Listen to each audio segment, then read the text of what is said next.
बच्चों, आज की इस संस्कृत की कक्षा में सभी का स्वागत है। और आज हम लोग इस वीडियो में संस्कृत में संख्यावाचक शब्द 26 से 40 तक, 26 से 40 तक की संख्या को शब्दों में लिखेंगे संस्कृत में।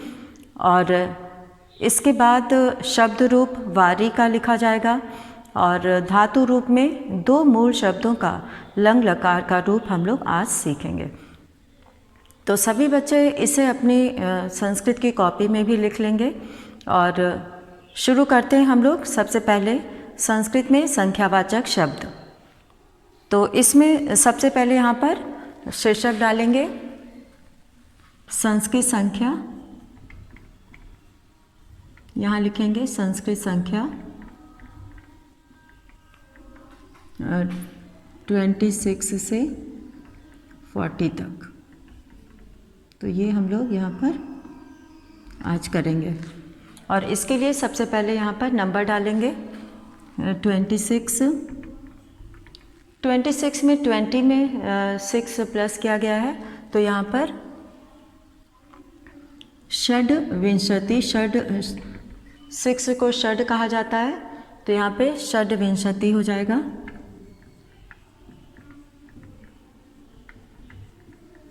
षड विंशति है। और इसके बाद फिर 27 आएगा। 27 में जो है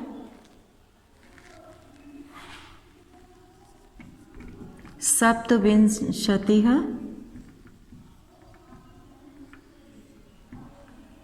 और फिर 28 अष्टविंशति है। यहाँ पर अष्टविंशति है। 29 को कहते हैं नवविंशति या एकोनत्रिंशत्। नवविंशति है।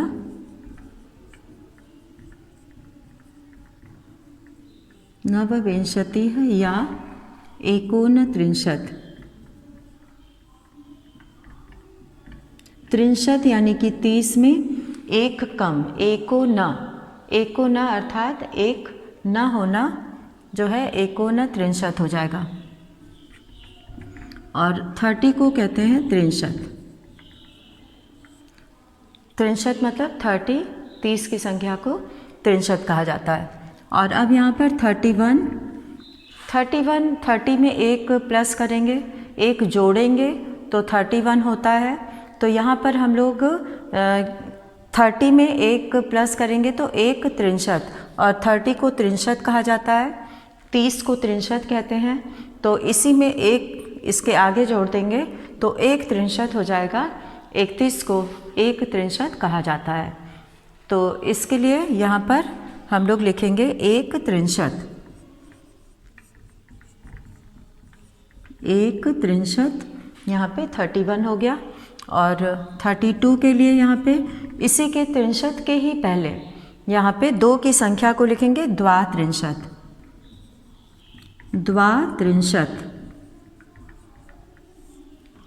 और अब यहाँ पर 33 है। 33 में जो है त्रिंशत्, ये सबके आगे 39 तक जो है त्रिंशत् शब्द को जोड़ा जाएगा। और 39 के बाद चत्वारिंशत् आता है, तो वहाँ पर शब्द बदलेगा। तो इसके लिए सबसे पहले यहाँ पर त्रिंशत् के पहले एक, द्वा, त्रय ये सब जोड़ने से आगे की संख्या बन जाती है। अब यहाँ पे 33 लिखा हुआ है, तो 33 के लिए यहाँ पे त्रयस्त्रिंशत्। यहाँ पे त्रयस्त्रिंशत्। त्रयस्त्रिंशत्।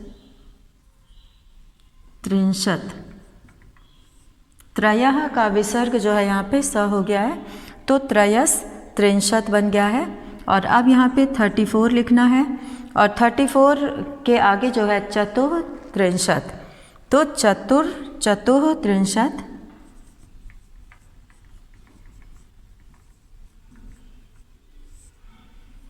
यहाँ पे चतुस्त्रिंशत् बन जाएगा, यानी कि 24 की संख्या चतुस्त्रिंशत्। तो इस तरह से यहाँ पर अलग अलग उसमें अलग अलग जो है लिखा रहता है, तो वहाँ पर उसे उसी तरह से भरना है। तो इसमें जो है इसके आगे पंचत्रिंशत, यहाँ पर त्रिंशत में पंच की संख्या जोड़ने से पंचत्रिंशत बनता है। तो यहाँ पे चतुः पद है, तो इसमें जो है हम लोग आगे लिखेंगे पंचत्रिंशत, और पंचत्रिंशत में हम लोग यहाँ पे चतुस्त्रिंशत हो जाएगा, और अब हो जाएगा पंचत्रिंशत।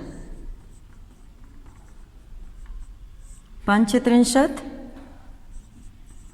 और इसी के त्रिंशत के आगे षड शब्द जोड़ने से षड त्रिंशत, षट या षड, षट त्रिंशत, षट त्रिंशत बन जाएगा। और अब हम लोग इसके बगल में लिखेंगे 37, यहाँ पर 37 की संख्या लिख दे रहे हैं। सप्त त्रिंशत, यहाँ पे सप्त त्रिंशत हो जाएगा। और अब है यहाँ पे त्रिंशत के आगे अष्ट जोड़ने से अष्टात्रिंशत, अष्टात्रिंशत, नवत्रिंशत, नवत्रिंशत, इसको एकोनचत्वारिंशत भी लिख सकते हैं। एकोनचत्वारिंशत,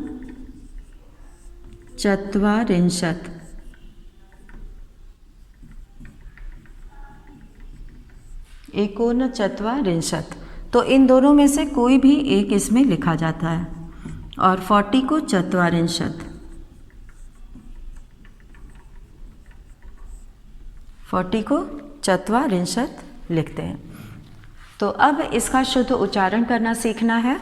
तो इसमें सबसे पहले षड्विंशति, 26 को बोलते हैं षड्विंशति, 20 में 20 को विंशति कहा जाता है और 6 को षड।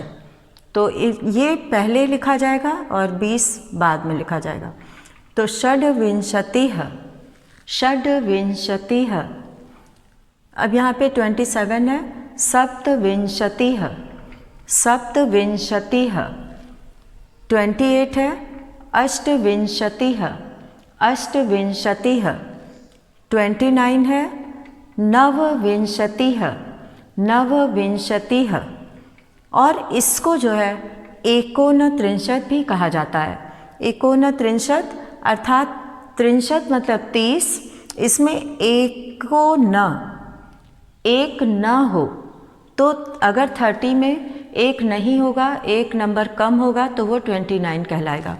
तो इसीलिए यहाँ पे 29 में दो तरह से शब्दों को लिखा जाता है, संख्यावाचक शब्दों को, जिसमें नवविंशतिः और एकोनत्रिंशत होता है। तो अब यहाँ पर आ गया त्रिंशत। तो त्रिंशत, 30 की संख्या को त्रिंशत कहते हैं। और उसी में जब एक प्लस कर दिया गया, एक जोड़ दिया गया, तो एक यहाँ पे पहले लिखेंगे और त्रिंशत बाद में लिखेंगे। त्रिंशत का अर्थ हो गया 30 की संख्या, उसको संस्कृत में त्रिंशत कहते हैं। और यहाँ पे 31 हो गया, एक त्रिंशत। तो अब यहाँ पे त्रिंशत के आगे द्वा लगाएंगे तो द्वात्रिंशत बनेगा। और इसी तरह से त्रिंशत के आगे त्रयः, यहाँ पे अगर इनको अलग करेंगे तो त्रयः त्रिंशत है। तो विसर्ग जो है वो आधा स यहाँ पे बन गया है, त्रयस्त्रिंशत। इसको इस तरह से पढ़ेंगे, त्रयस्त्रिंशत, त्रयस्त्रिंशत। और यहाँ पे 34 है, तो 34 की संख्या को चतुस्त्रिंशत, चतुस्त्रिंशत। और इसके बाद 35 है, पंचत्रिंशत, पंचत्रिंशत। यहाँ पे 5 की संख्या को 35 में 5 की संख्या को पंच कहते हैं और 30 को त्रिंशत कहा जाता है। तो उसमें अगर हम जोड़ देंगे तो यहाँ पर पंचत्रिंशत रूप बन जाएगा। तो पंचत्रिंशत। तो इन दोनों के उच्चारण में ध्यान देना है, त्रयस्त्रिंशत, त्रयस्त्रिंशत। और 34 में है चतुस्त्रिंशत, चतुस्त्रिंशत। और 35 में पंचत्रिंशत हो गया। और 36 में षट्त्रिंशत, षट्त्रिंशत। इसमें ध्यान देना है कि जो अनुस्वार लगाया जा रहा है वह त्रि के ऊपर आएगा। श के ऊपर आएगा तो वो गलत उच्चारण हो जाएगा, त्रिशंत हो जाएगा। तो श के ऊपर उच्चारण नहीं लगाना, अनुस्वार नहीं लगाना है बिंदु, वो त्रि के ऊपर लगाना है। तो षट त्रिंशत, 37 यहाँ पे सप्त त्रिंशत, 37 में सप्त त्रिंशत और 38 में अष्टा त्रिंशत और 39 में नव त्रिंशत। त्रिंशत के आगे नव लगाने से नव त्रिंशत बन गया है, 39 बन गया है। और त्रिंशत के आगे अष्ट लगाने से यहाँ पर अष्टा त्रिंशत हो गया है। और त्रिंशत के पहले सप्त लगाने से 37 बन गया है, सप्त त्रिंशत। तो इस तरह से यहाँ पर 26 से लेकर 40 तक की संख्या लिखी हुई है। तो इसे शुद्ध उच्चारण के साथ पढ़ने का अभ्यास करना है और इसे लिखकर भी अभ्यास करना है। तो अब इसके बाद हम लोग वारी शब्द का रूप लिखेंगे। वारी शब्द का रूप लिखने के लिए उसमें विभक्ति और वचन लिखना है, क्योंकि शब्द रूप में विभक्ति होता है, जो कारक होते हैं वही विभक्ति होती है। तो कारक के ही अर्थ में, जैसे कर्ता कारक प्रथमा विभक्ति, कर्म कारक द्वितीया विभक्ति, करण कारक तृतीया विभक्ति, तो इस तरह से वो सभी जो है एक क्रम में विभक्ति कहलाता है। तो इसमें हम लोग शुरू करते हैं यहाँ पर वारी शब्द का रूप। तो यहाँ पे ये सभी बच्चे लिख लेंगे इसे, और अब हम लोग वारी शब्द का रूप लिखेंगे। वारी शब्द का हेडिंग डालना है और उसमें एक वचन, द्विवचन और बहुवचन 3 वचन का प्रयोग होता है। तो तीनों वचनों को लिखना है और उसमें क्या रूप बनेगा वारी का, ये करना है। तो अब यहाँ पर हम लोग हेडिंग डालेंगे शब्द रूप। यहाँ पे शब्द रूप हेडिंग डालेंगे। शब्द रूप वारी। तो वारी का यहाँ पे शब्द रूप रहेगा और इसके लिए हम लोग सबसे पहले विभक्ति लिखेंगे।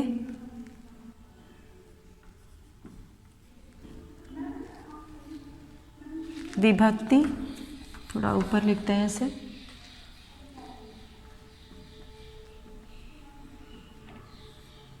एक वचनम, द्विवचनम और बहुवचनम।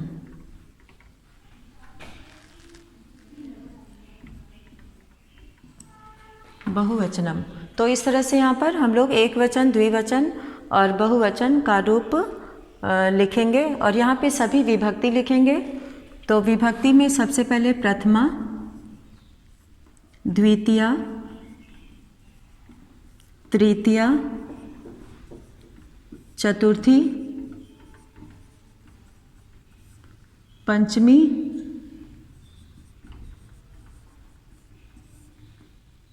षष्ठी, सप्तमी और संबोधन। तो इस तरह से यहाँ पर संबोधन तक का लिखा गया है। और अब इसमें देखते हैं कि क्या आगे रूप इसका बनता है वारी शब्द का। तो वारी शब्द का रूप हम लोग यहाँ पर लिखेंगे। प्रथमा विभक्ति में जो है वारी ही रहता है। वारी, इसमें इकारांत ई स्वर का ध्यान देना है। कहीं पर ह्रस्व है, कहीं पर दीर्घ है, तो ह्रस्व और दीर्घ ई का यहाँ पर ध्यान रखना होगा। तो पहले में वारी, दूसरे में वारिणी। वारिणी, यहाँ पे पहले छोटी है फिर बड़ी ई का प्रयोग किया गया है। और वारिणी, वारिणी, यहाँ पर वारिणी हो गया। और वारी, वारिणी, वारिणी, वारी, वारिणी, वारिणी। और अब यहाँ पर द्वितीय विभक्ति में भी वारी ही रहेगा। और इसमें वारी, वारिणी, वारिणी सेम रहेगा, वारिणी, वारिणी। तृतीया विभक्ति में है वारिणा, वारिणा, वारिभ्याम, वारिणा, वारिभ्याम, वारिभिः, वारिभिः। और चतुर्थी विभक्ति में है वारिणे, वारिभ्याम, वारिभ्यः, वारिणे, वारिभ्याम, वारिभ्यः। तो इस तरह से यहाँ पर वारिणे, वारिभ्याम, वारिभ्यः। और पंचमी में वारिणः, यहाँ पर पंचमी में वारिणः, वारिभ्याम। ये तृतीया, चतुर्थी, पंचमी द्विवचन में वारिभ्याम ही रहेगा। और यहाँ पर वारिभ्य, चतुर्थी और पंचमी में वारिभ्य आएगा बहुवचन में। तो इस तरह से यहाँ पे वारिणः यहाँ पे हो जाएगा। और षष्ठी विभक्ति जो संबंध कारक के लिए प्रयोग किया जाता है, उसमें जो है वहाँ भी वारिणः ही आएगा, वारिणः, वारिणः, वारिणोः, वारिणः, वारिणोः, वारिणाम, वारिणाम। और सप्तमी में वारिणी, दोनों में ह्रस्व इकार रहेगा, ह्रस्व ई रहेगा, वारिणी। और यहाँ पर षष्ठी सप्तमी में द्विवचन एक जैसा रहता है, तो यहाँ पे वारिणो हो जाएगा। और यहाँ पर हो जाएगा वारिषु, ह्रस्व इकार ई है यहाँ पर, वारिषु, वारिषु, ह्रस्व ई भी है और ऊ भी है, तो इसका उच्चारण वारिषु। और संबोधन में हो जाएगा हे वारी, हे वारी, या हे वारिणी, हे वारिणी और हे वारिणी। प्रथमा विभक्ति का इसमें प्रयोग रहता है, हे वारिणी। यहाँ पे पहले दीर्घ रहेगा और फिर ह्रस्व ई रहेगा।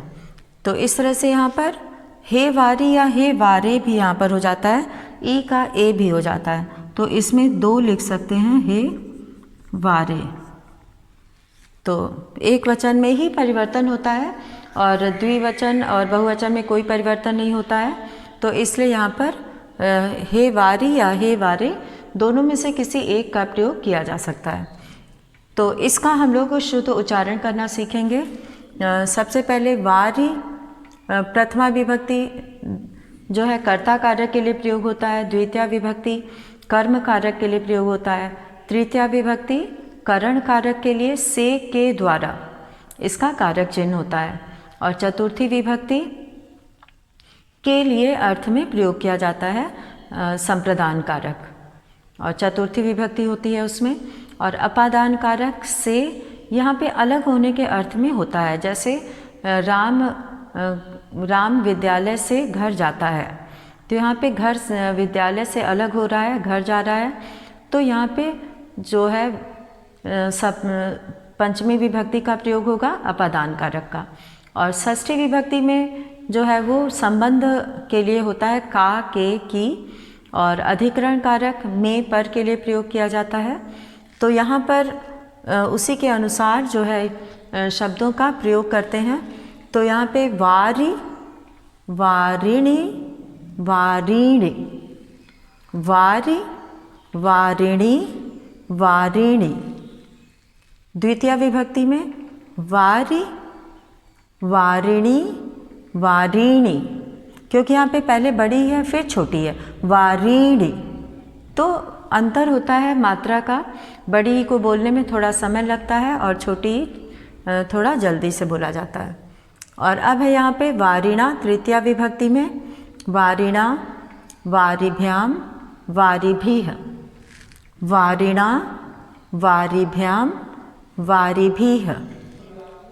चतुर्थी विभक्ति में वारिणे, वारिभ्याम, वारिभ्यः। वारिणे, वारिभ्याम, क्योंकि यहाँ पे ह्रीश्व इकार ई है तो वारिभ्याम, इसे वारी बोलेंगे, वारी। तो इसके उच्चारण पर ध्यान देना है, तो उससे गलती नहीं होगी लिखने में, क्योंकि उच्चारण से समझ में आ जाएगा कि यहाँ पर ह्रीश्व ई है या दीर्घ ई है। तो इस तरह से यहाँ पर वारिणे, वारिभ्याम, वारिभ्य हो गया। और पंचमी विभक्ति में वारिणः, वारिभ्याम, वारिभ्यः। और षष्ठी विभक्ति वारिणः, वारिणोः, वारिणाम। तो यहाँ पर सप्तमी विभक्ति वारिणी, वारिणोः, वारिषु। और संबोधन में हे वारी, हे वारिणी, हे वारिणी। तो यहाँ पे हे वारी या हे वारे का प्रयोग हो सकता है। तो इस तरह से देखा कि किस तरह से वारी का शब्द रूप का उच्चारण करना है। तो यहाँ पर वारी, वारिणी, वारिणी, वारी, वारिणी, वारिणी, वारिणा, वारिभ्याम, वारिभिः, वारिणे, वारिभ्याम, वारिभ्यः, वारिणे, वारिभ्याम, वारिभ्यः, वारिणः, वारिभ्याम, वारिभ्यः, वारिणः, वारिणोः, वारिणाम। यहाँ पे बड़ी है, दीर्घ ई है, तो वारिणाम। वारिणी, वारिणोः, वारिषु।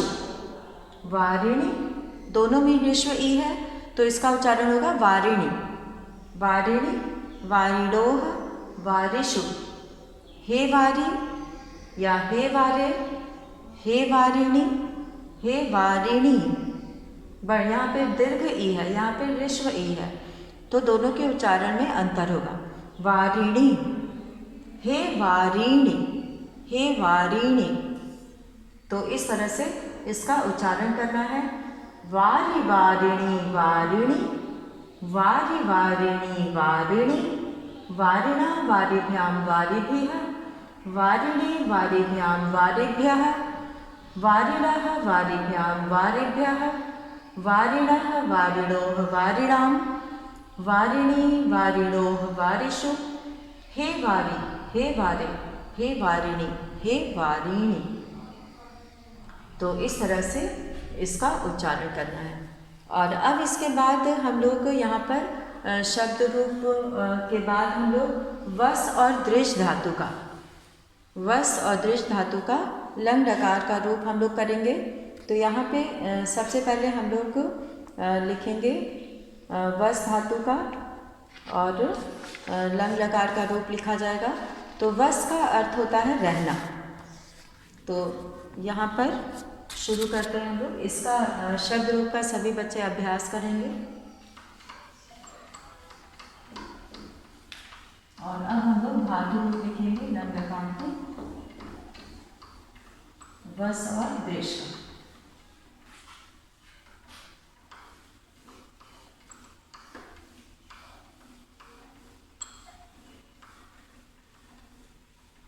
और अब हम लोग यहाँ पर इसमें भी एक वचन, और धातु रूप में पुरुष होता है, विभक्ति में जो है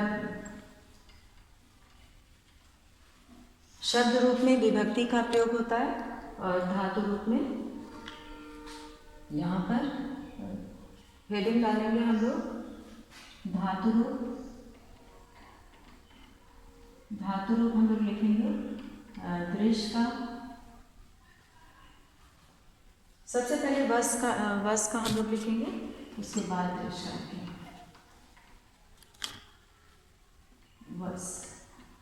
वस का अर्थ होता है रहना। तो यहाँ पे वस धातु का अर्थ होता है रहना, और इसका हम लोग लंग लकार का रूप लिखेंगे। लंग लकार का प्रयोग जो है वो अतीत काल के लिए होता है।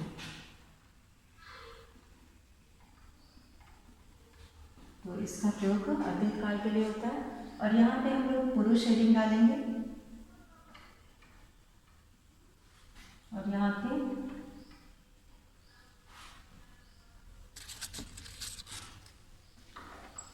यहाँ पर एक वचन लिखेंगे। यहाँ पर हम लोग एक वचन का प्रयोग करेंगे। एक वचनम, फिर द्विवचनम और बहुवचनम। तो इस तरह से ये तीनों वचन का यहाँ पे नाम लिख दिया गया है। और पुरुष में प्रथम पुरुष होता है, मध्यम पुरुष और उत्तम पुरुष। तो यहाँ पे सबसे पहले वस धातु का प्रथम पुरुष का रूप हम लोग लिखेंगे। तो इसमें हो जाएगा अवसत, अवसताम, अवसन, अवसः, अवसतम, अवसत, अवसम, अवसम, अवसाव, अवसान। तो ये हो गया वस धातु का लंग लकार का रूप अतीत काल के लिए। जैसे बालका अवसत, बालक रहता था, अवसत रहता था, अवसताम दो लोग रहते थे, अवसन कई लोग रहते थे। तो इस तरह से इसका प्रयोग होता है। यहाँ पर अवसत पद जो लिखा है इसके नीचे हल लगा हुआ है, और मध्यम पुरुष में जो बहुवचन में अवसत आया है इसमें हल नहीं लगा है। तो इन दोनों में यही अंतर है कि जिसमें हल लगा हुआ है ये प्रथम पुरुष एक वचन का रूप है, और जिसमें हल नहीं लगा है वो मध्यम पुरुष बहुवचन का रूप है। और दोनों के उच्चारण में भी अंतर रहता है। दोनों के उच्चारण में ये अंतर है कि अवसत, यहाँ पे त का उच्चारण, क्योंकि इसमें स्वर नहीं है, ये व्यंजन है, इसमें स्वर नहीं है, तो अवसत। और यहाँ पर अवसत, इसमें अस्वर है, त में अस्वर है, तो अवसत, अवसत हो गया। तो ये उच्चारण में दोनों के अंतर है। इसको जल्दी से बोलना है और इसको स्वर के साथ बोलना, अवसत। तो अवसत, अवसताम, अवसन, अवसः। यहाँ पे अवसः जो है वो मध्यम पुरुष में त्वम अवसः, युवाम अवसतम, यूयम अवसत। उत्तम पुरुष में अहम अवसम, आवाम अवसाव, वयम अवसाम। तो इस तरह से यहाँ पर जो है वस धातु का रूप लंग लकार में यहाँ पे लिखा गया है, और रहता था अतीत काल के लिए इसका प्रयोग करते हैं। और इसके बाद हम लोग दृश धातु का लंग लकार का रूप लिखेंगे। तो यहाँ पे दृश धातु, धातु रूप दृश्य कर देते हैं। और दृश्य का अर्थ होता है देखना, दृश्य का अर्थ होता है देखना। यहाँ पे धातु रूप हेडिंग डालते हैं, धातु रूप दृश्य। और अब इसमें वचन ऊपर लिखा हुआ है, उसी लाइन में यहाँ पे हम लोग लिखेंगे। तो यहाँ पे प्रथम पुरुष, मध्यम पुरुष और उत्तम पुरुष। अब इसमें हम लोग देखेंगे कि दृश्य धातु का रूप जो है वो परिवर्तनीय मूल धातु, ये परिवर्तनीय मूल धातु है। तो इसलिए दृश्य का जो है रूप चलेगा पश्य की तरह, पश्यति, पश्यता, पश्यन्ति। तो यहाँ पर जो रूप बनेगा ये एक वचन के ही नीचे हम लिख रहे हैं यहाँ पे, अपश्यत, अपश्यताम, अपश्यन। बहुवचन के नीचे, यहाँ पे बहुवचन के नीचे अपश्यन, अपश्यः,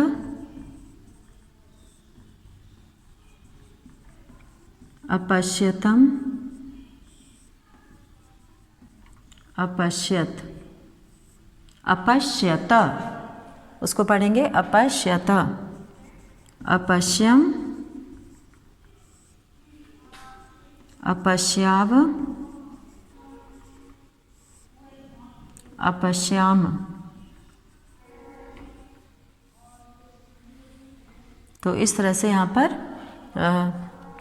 दृश्य धातु का रूप जो है वो बना।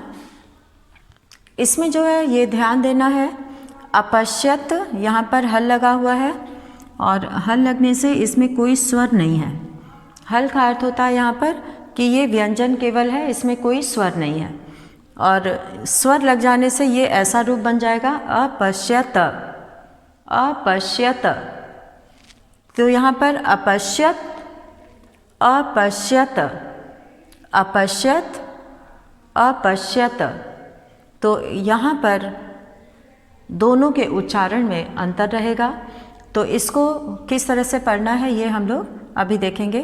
अपश्यत, अपश्यताम, अपश्यन, अपश्यत, अपश्यताम, अपश्यन, अपश्यः, अपश्यतम, अपश्यत, अपश्यम, अपश्याव, अपश्याम। यहाँ पर कोई हलंत या विसर्ग कुछ नहीं है, यहाँ पे केवल अपश्याव, अपश्याम, अपश्याव, अपश्याम। अवसत, अवस्थाम, अवसन।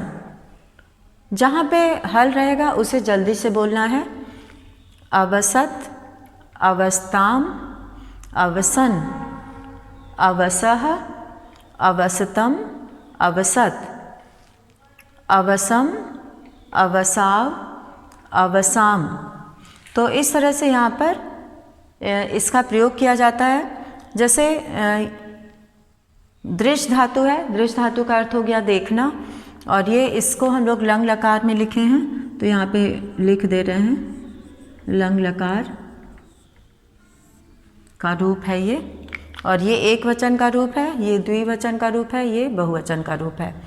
इसमें जैसे सह अपश्यत, वह देखा, तौ अपश्यताम, ते अपश्यन, वे दोनों देखे, तो और वे सब देखे।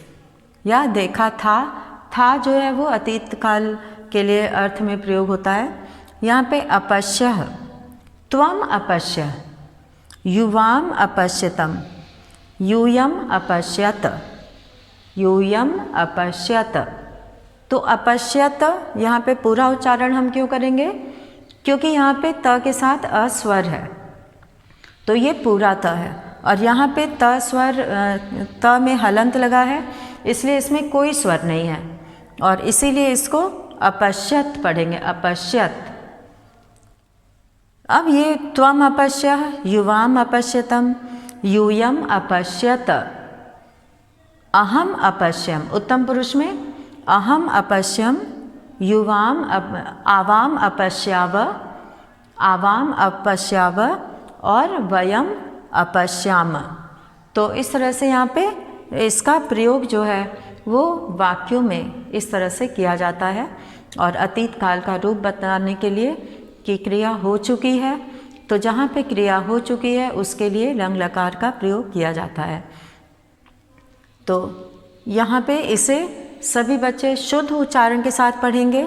और जब यहाँ पे सबको पता है कि सबसे पहले एक वचन आता है, फिर द्विवचन आता है, फिर बहुवचन आता है, ये क्रम हमेशा इसी तरह से रहता है।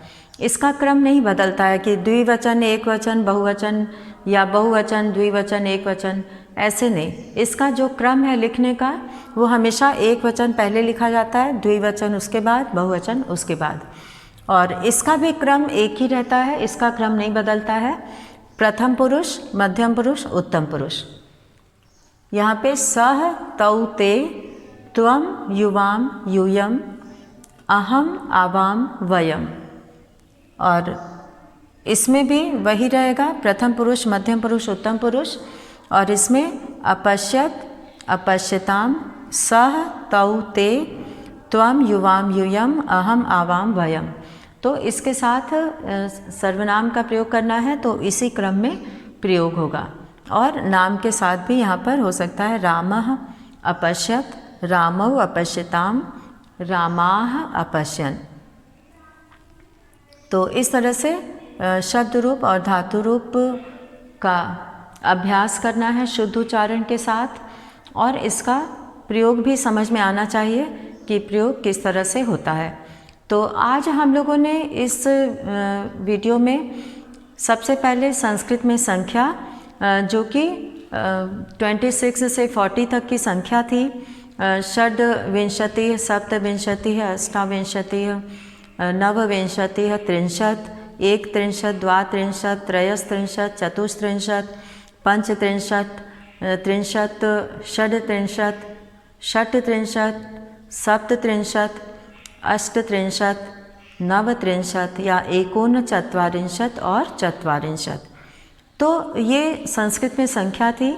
तो इसे लिख के अभ्यास करने से मात्रा की त्रुटि कम होती है, मात्रा की गलती कम होती है और लिखने का अभ्यास भी हो जाता है। और उसके बाद हम लोगों ने वारी शब्द का रूप पढ़ा, और वारी शब्द का रूप उसको लिख के अच्छे से, और उसमें ह्रस्व ई और दीर्घ ई, जिसे कि हम लोग छोटी ई बड़ी ई भी कहते हैं, तो उसका ध्यान रखना है, क्योंकि उसमें कई जगह, हर शब्द में दो दो जगह ई का प्रयोग हुआ है, तो उसको ध्यान में रखना है। और इसके बाद हम लोगों ने धातु रूप लिखा है, वस धातु का लंग लकार का रूप लिखा है, जो अतीत काल के लिए प्रयोग होता है। तो वस धातु का अर्थ होता है रहना, और दृश धातु का अर्थ होता है देखना। तो ये मूल धातु है, इसी से ये रूप बने हैं, क्रियापद बना हुआ है। और वस तो है, वस जो है वो परिवर्तनीय नहीं है, वो वस से यहाँ पे अवसत बन गया है। लेकिन दृश जो मूल धातु है ये परिवर्तनीय मूल धातु है, तो इसका जो है रूप बदल के दृश्य की जगह पश्य हो जाता है। पश्यति, पश्यतः, पश्यन्ति, पश्यसि, पश्यथः, पश्यत, पश्यामि, पश्यावः, पश्यामः। लट लकार में रूप चलता है, और लंग लकार में अपश्यत, अपश्यताम, अपश्यन्, अपश्यः, अपश्यतम, अपश्यत, अपश्यम, अपश्याव, अपश्याम। तो ये था हम लोग का आज का इस वीडियो में संख्या, शब्द रूप और धातु रूप। तो सभी बच्चे इसे बोलकर, लिखकर इसका अभ्यास करेंगे और मात्राओं का ध्यान रखेंगे, और एक बार अगर अच्छे से बिना देखे लिख लिए तो अच्छे से अभ्यास हो जाएगा। तो इसी के साथ आज का वीडियो यहीं पे समाप्त करते हैं। धन्यवाद।